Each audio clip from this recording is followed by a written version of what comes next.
Mina by Matthew Forsythe. Mina lived in her own little world where nothing ever bothered her, except for one thing.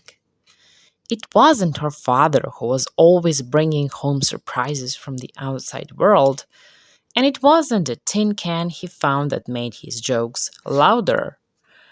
And it wasn't a collection of antique art that he thought would make them rich. And it wasn't even the band of musicians he met in the woods. She barely noticed any of those things. But one day her father came home and said, Mina, come outside. I have a really big surprise for you. and that's when she started to worry. It's a squirrel. He said, I don't think that's a squirrel, said Mina. Of course it is. Squirrels are bigger than mice and have long, bushy tails. I don't know, said Mina. That night Mina couldn't sleep, There's nothing to worry about. said her father.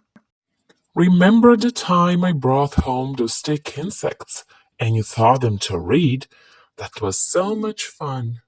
They stole all my books, said Mina. We got you more books. Said the father. Now go to sleep. Everything will be fine. You'll see. I don't know, said Mina. But sure enough, everything was fine. For a little while. Until one day, Mina's father said, He's not eating. Something's wrong. Do you think he's lonely?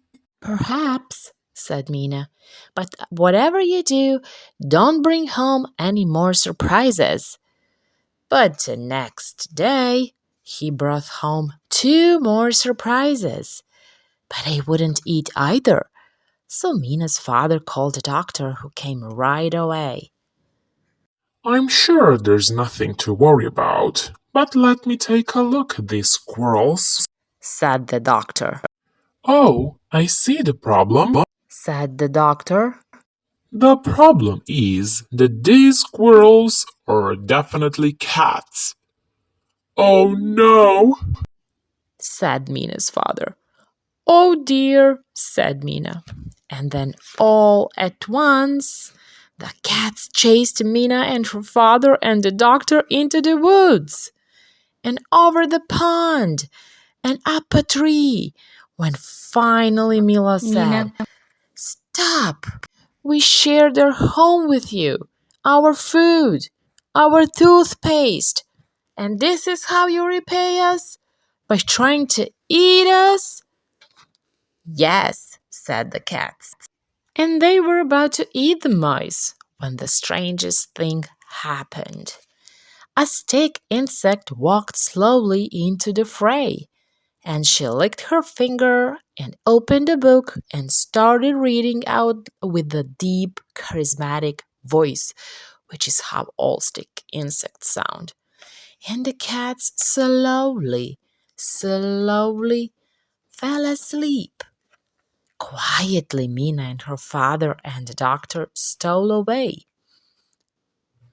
I told you everything would be fine. Whispered Mina's father. And even though she rolled her little eyes, Mina had to admit that for once he was right.